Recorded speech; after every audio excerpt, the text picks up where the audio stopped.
9h31, il y a des gens de chez nous qui mettent des affaires sur le marché, puis ça vaut la peine qu'on parle de ça. Si vous allez sur Facebook, probablement que vous allez être capable de trouver ça. C'est Rototech qui lance un nouveau produit qu'ils ont baptisé le Tech Block. Et vous savez, quand vous construisez, mettons, un patio, une galerie, et que vous avez des poteaux que vous voulez appuyer sur le sol, mais que vous voulez appuyer sur le sol sans être obligé de creuser. Vous savez, creuser, puis mettre le tuyau, là, puis couler du ciment là-dedans, puis appuyer ensuite la patte du patio de la galerie, bon, toute l'affaire.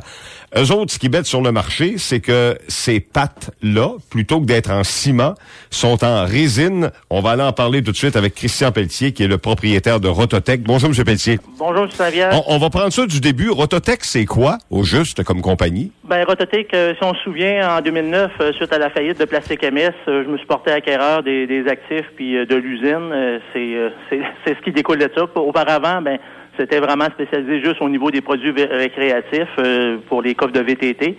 Mais nous, dans nos objectifs, c'était de vraiment diversifier la production puis d'exploiter au maximum là, le côté fabrication de pièces en plastique rotomoulées. C'était intéressant parce que honnêtement, moi, Rototech, là, j'avais complètement perdu ça de mon écran radar. Donc ça, c'est à Saint-Antonin, sur le bord de la 185. Exactement. La bâtisse rouge, là. Exactement. OK. Donc, il se passe quelque chose là. Exactement. C'est pas on fait pas beaucoup de bruit, mais c'est quand même là, il y a de l'activité qui se fait à l'intérieur. On a développé des produits. Ça, c'en est un entre autres, mais on a quand même là une gamme complète de produits pour les VTT et les motoneiges. Qu'est-ce que vous fabriquez là-bas, à part les blocs dont on va parler tout à l'heure, là? Ben, comme je vous disais, on a une gamme de produits VTT, les coffres, là, les sièges, les deuxièmes sièges pour les passagers là, au niveau des véhicules récréatifs, des VTT. On avait développé aussi un nouveau produit qui est un siège pour un deuxième passager pour l'industrie de la motoneige. On a quand même là beaucoup un bon marché là, de ce côté-là. C'était quand même un produit unique, puis il est encore unique présentement. C'est un coffre pour un deuxième passager avec un espace d'entreposage. Ça, c'est pour les motoneiges qui sont bâtis pour une place, mais qu'on veut transformer rapidement là, en motoneige 2 places. OK. Ensuite, on a aussi une ligne de produits qu'on a développée pour l'industrie du propane, étant donné que je suis propriétaire de Propane Select. J'ai quand même beaucoup de contacts au niveau de l'industrie du propane.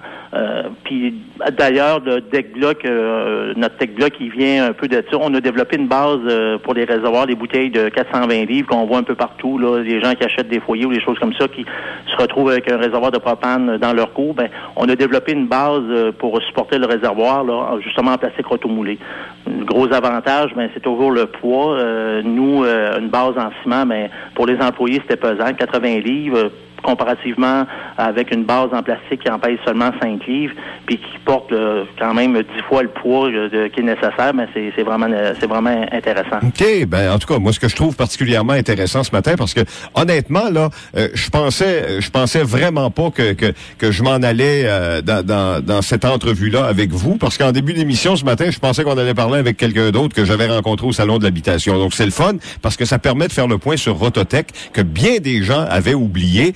Depuis la reprise de cette cessation d'opération-là, à l'époque, qui remonte à quoi maintenant? 4-5 ans, 6 ans? On parle de 6 ans. OK. Combien d'employés vous avez là-bas? On roule aux alentours de entre 8 et 10 employés présentement. Ce qu'il faut dire, c'est qu'au niveau du rotomoulage plastique, c'est sûr que ça prend moins d'employés que d'avoir une chaîne de montage complète pour les coffres de VTT. Il faut dire que ce marché-là, ben, il est vraiment fractionné maintenant. Il y a beaucoup de joueurs là-dedans. On a quand même un bon marché, mais c'est pas le marché que Plastique Amet avait auparavant, là, qui était vraiment là, si on veut, ils étaient des leaders dans ce domaine-là à leur époque. Parlons de ce qui nous amenait à l'entrevue de ce matin, oui. les fameux blocs, le Tech Block. L'avantage de ça, est-ce que c'est d'abord une affaire de poids, autant les transporteurs qui les amènent en vrac que la personne, l'individu qui va devoir manœuvrer ça après? Est-ce que l'avantage, il est d'abord là, ou est-ce que c'est un avantage de prix ou de durabilité? C'est vraiment au niveau, l'avantage est vraiment au niveau du poids, au niveau du coût de transport. L'idée m'est venue, l'entreprise qui était nos voisins chez Propane Select, qui était un grossiste dans les matériaux de construction, je voyais passer des camions qui étaient de deck blocs en ciment qui étaient chargés juste à moitié. Puis c'est là que l'idée m'est venue, puis il y a aussi avec nos bases de réservoir, parce que nous, quand on envoie nos bases de réservoir, ben là, on pogne un trailer de vanne, puis on le foule au complet des palettes de 8 pieds. Puis nous, c'est pas une contrainte au niveau du poids. Même pour l'usager là final, ben ça aussi, c'est avantageux, parce que au lieu de manœuvrer un bloc qui pèse 45 livres, ben le nôtre, il pèse 2 livres et 3/4. Puis il dépasse de 2 fois les normes là du code du bâtiment canadien pour au niveau de la portance. C'est quand même très pesant. Puis il y a aussi au niveau de la durée de vie, mais c'est un produit là qui a une bonne durée de vie. Puis en plus, ben à la fin de sa durée de vie, ben il est 100% recyclable, parce que nous, on peut leur transformer en résine, puis en refaire d'autres produits avec. Ouais. C'est vraiment un produit qui est intéressant pour ça. Pour les gens qui voudraient voir de quoi on parle en temps réel, ils peuvent se rendre, parce que Rototech comme tel n'a pas de page Facebook, si je comprends bien, il faut aller sur la vôtre. Bon, on a une page Facebook, mais c'est une page Facebook pour les produits récréatifs.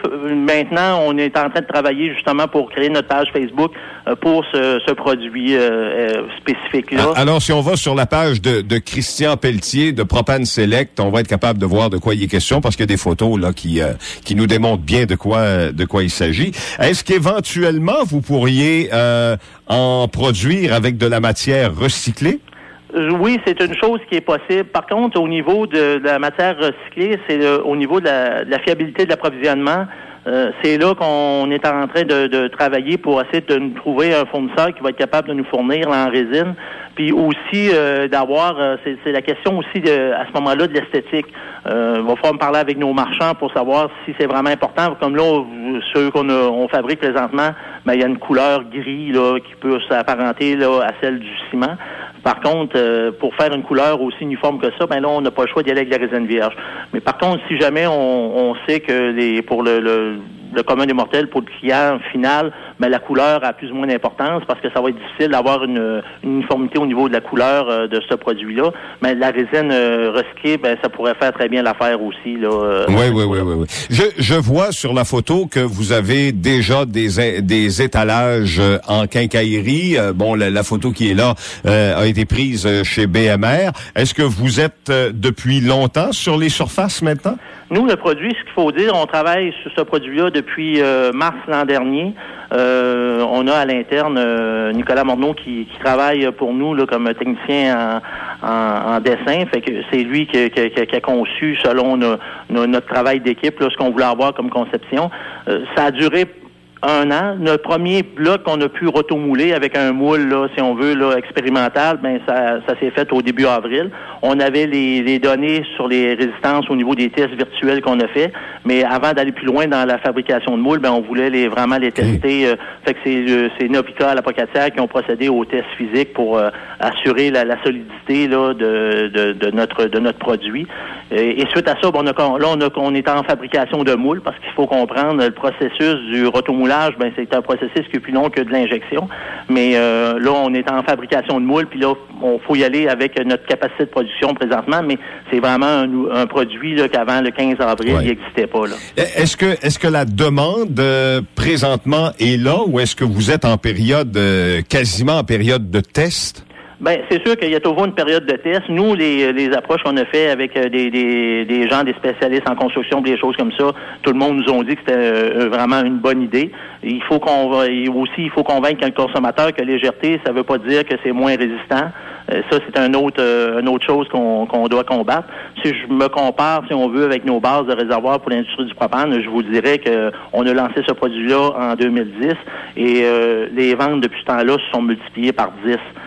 Même 10 et 12. Fait que là, c'est quand même, là, les gens ont appris à travailler, puis ils ont pris confiance au produit, que c'est un produit qui est très, très solide et très, très résistant. Oui. Considérez-vous, à date, que c'est un produit exclusif à Rototech à l'échelle de l'Amérique du Nord, voire mondiale? Puis la question qui vient tout de suite après, si jamais c'était un produit exclusif, pendant combien de temps serez-vous capable de le protéger? Nous, notre instance de brevet, on est en instance de brevet là-dessus, c'est déposé au complet.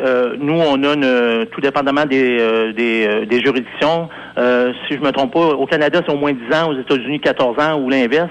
Mais on est protégé, puis c'est vraiment un produit là, qui est exclusif, qu'on retrouve pas nulle part. Puis l'avantage justement de faire la démarche pour breveter ça, mais ça nous permet de voir c'est quoi qui existe sur le marché en tant que brevet. Oui, puis on était vraiment les seuls à. Et pensez-vous pouvoir protéger cette exclusivité-là bien longtemps, parce qu'on sait maintenant que tout se fait, se contrefait, se reproduit, puis on a de la misère à demeurer exclusif bien longtemps? Ben, nous autres, c'est sûr qu'on s'est associés avec des gens là qui ont déposé les brevets puis qui sont vraiment spécialisés là-dedans, puis ont été chercher tous les points, puis ils en ont mis. Là, je pense qu'on a au-delà de 20 points là de caractéristiques du produit là qui sont protégés. Mais par contre, c'est sûr, on n'est pas à l'abri de ça. Je vous dirais comme exemple notre coffre de motoneige, on avait développé un système d'attache rapide, puis on s'est fait copier l'an passé. Là, on s'est fait copier par un compétiteur là-dessus. OK.